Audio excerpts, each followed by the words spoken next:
As promised, here's the video about how I updated these closet doors.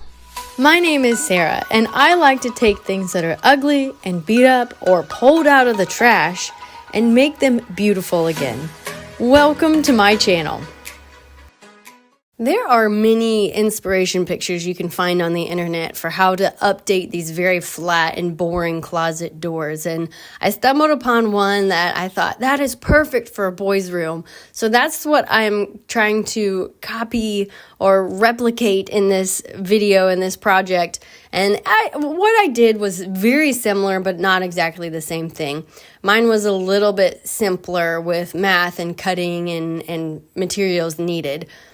And before I took these closet doors down, I was just looking them over to see what I'm working with, and I noticed that they weren't hung even. One side was wonky compared to the other, and I took a picture of it so that I could go back and see, one side shorter or lower than the other in case I wanted to do the headache of trying to set the handles different, because I didn't want to cut the door. I don't know. I'm new at doing closet doors, so this is what I was thinking could solve the problem. I ended up not really doing anything about that, and that was fine. So now I'm ready to take the closet doors off, and I just unscrewed the hinges, and then I'm showing you this inside of the closet door because I was just disgusted at how terrible of a paint job they did. It was one coat, splotchy, awful, even though it's the inside of the closet. Nobody really sees it. But this is funny because I will show you towards the end of the video what the inside of the closet doors looked when I was done. And shame on me for thinking they did a bad job. And you'll see at the end. So got the closet doors off, got the doorknobs off, which proved to be a challenge when they have stripped the screws to put them on. But I was able to get that off. And then this was funny too to me. They labeled the hinges. I assume they took them off to paint, and except there's paint dripping on it, but I don't know. And then they labeled it bottom, top, middle. I assume that's what the BTM stands for, but then they put the bottom hinge on the top and the middle at the bottom. So I was like, oh, yeah, good thing we spent time doing that. Oh, well, I didn't bother. And when I boiled them, that is all gone. So it's fine. So I took these outside. This was back in the fall when it was still nice enough to do projects outside, and put these under my carport that I have a video on. You can check that out if you want to see how we put that roof on. And I cleaned them up with just soap and water and wiped them down, made sure they were nice and dry, and filled all the holes with Bondo. I do like this better than wood filler on projects like this because it's nice and hard and really fills in some of those spots where it's like a big chunk of wood's taken out of the door. And then, as always, I sand it down to make it nice and smooth, which the texture of the Bondo area is different than the rest of the door. But I didn't really have a good solution. I'm sure I could have texturized the Bondo part. I don't know. Left it at that. And I have this dark Kettle black from Valspar. I think it took 2 coats of paint. It covered okay. It's not the best quality of paint. It painted it, and I like the color. It was good. Now, I needed to get to the hardware store to get the wood for the handles. This is the cool part. But when doing something long, I want to make sure my boards are straight. So I'm just looking down the ends of the boards and making sure there's no wonkiness. And most of these actually are pretty bad. And I avoided those. And I also was paying attention to the grain. Because I'm going to stain these, and I really wanted a nice grain without nasty, gnarly knots on them. What I ended up buying was 2 8-foot boards. One was a 1x3 and the other was a 1x2.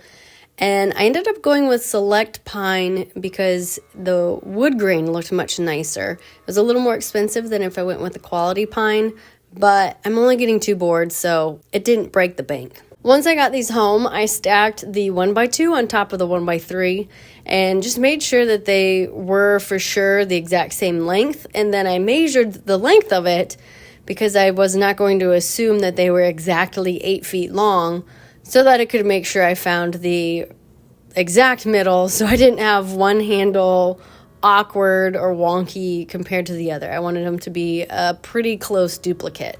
I did sand these down, but I didn't bother to get them like super smooth. I just sanded them once, probably with a 220 grit sandpaper, and got it to where I felt it would not hurt. You know, you're grabbing this, so you don't want it to splinter or catch you or anything.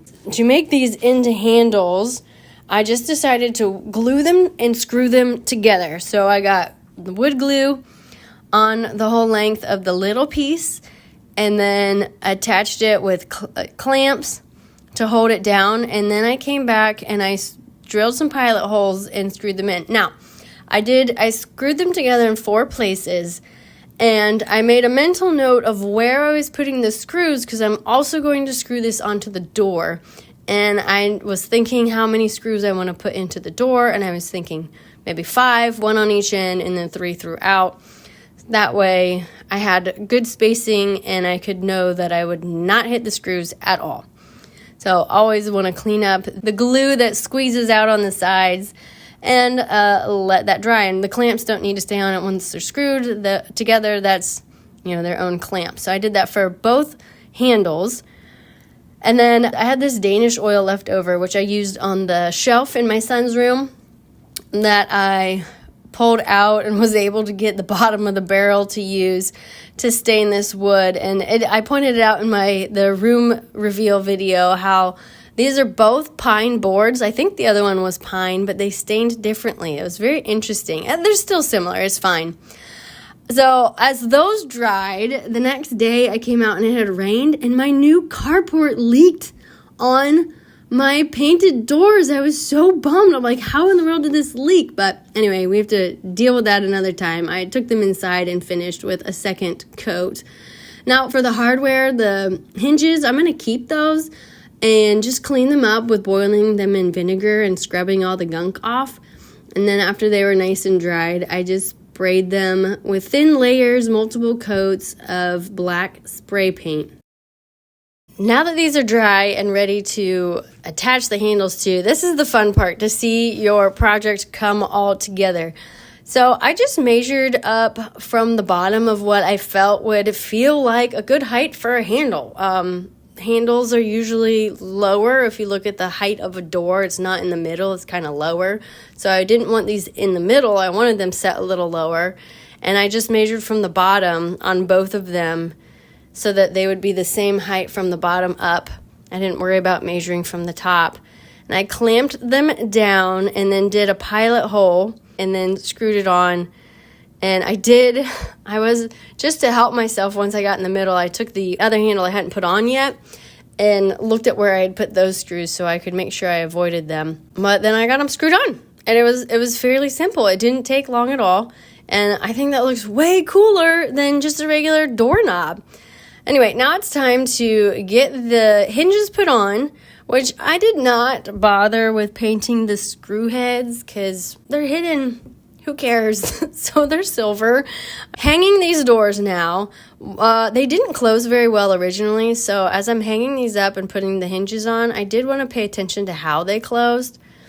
And this door on the left wasn't staying shut. Something was hitting it. You could see that it's kind of has been sanded down before on the door because of it not hitting right. So my solution was to measure out a piece of cardboard and make a little template and cut it out to the size of the hole that the hinge sits in, and then put that behind the bottom hinge. And by doing so, it's going to push that out a little bit, and that was my hope, was that pushing that out would then help the door shut better. And it helped.